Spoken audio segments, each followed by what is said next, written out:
آج کل کی ویڈیو ہے، 3 غیر مسلم لڑکوں نے مل کر کے کالج سے بچی کو بلایا اور اس کو مار کر کے اسکارپیو میں لے گیا، 3 دن ریپ کیا اور ریپ کرنے کے بعد اس کے جسم کو سریعام لے کر کے پھینک دیا۔ آئے دن یہ خبریں آ رہی ہیں۔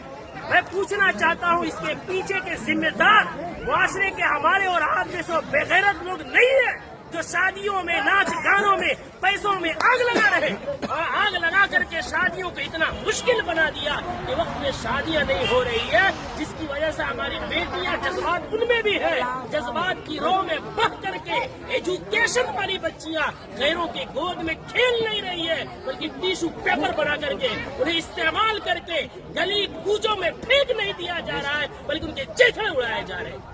اتنے ادب و احترام کے ساتھ بار بار اصرار کرنے کے بعد جھک کر کے باپ کہہ کر کے بھائی کہہ کر کے ایمان کا حوالہ دے کر اسلام کا حوالہ دے کر پوری سوسائٹی کے عہد و پیمان کا حوالہ دے کر کے کہا گیا، لیکن پھر کیوں نہیں مانے؟ جرأت کی بات ہے، ہمت کی بات ہے۔ آخر وہ ہمت آئی کہاں سے کہ پورا معاشرہ بائیکاٹ کر رہا ہے، آپ ناچ لا رہے ہیں، چوک پہ نچا رہے ہیں، پورا بستی اس گناہ سے بچنا چاہتا ہے۔ خدا کا خوف کھائیں ہم لوگ، کل قیامت میں کیا منہ دکھائیں گے؟ پورے گاؤں میں نچاتے ہوئے لے کر آتے ہیں، مسجد کے سامنے سے لے کر آتے ہیں، پورے گاؤں میں۔ یہ کیا ہے؟ اس کو ضد نہیں کہتے ہیں تو اور کیا کہتے ہیں؟ اس کو ہٹ دھرمی نہیں کہتے ہیں تو کیا کہتے ہیں؟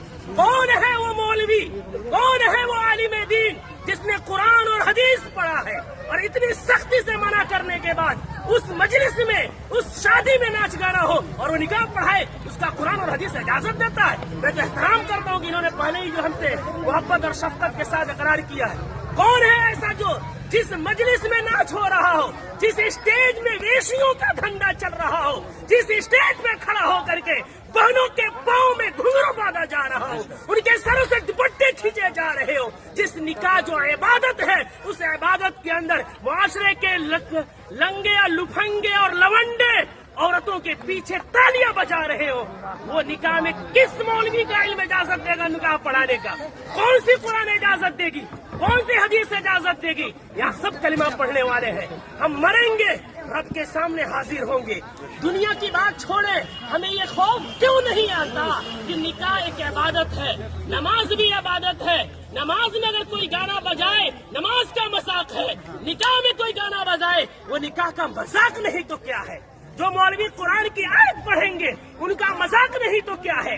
حدیث پڑھیں گے ان کو پیروں کی ٹھوکروں میں رکھنا نہیں ہے تو کیا ہے؟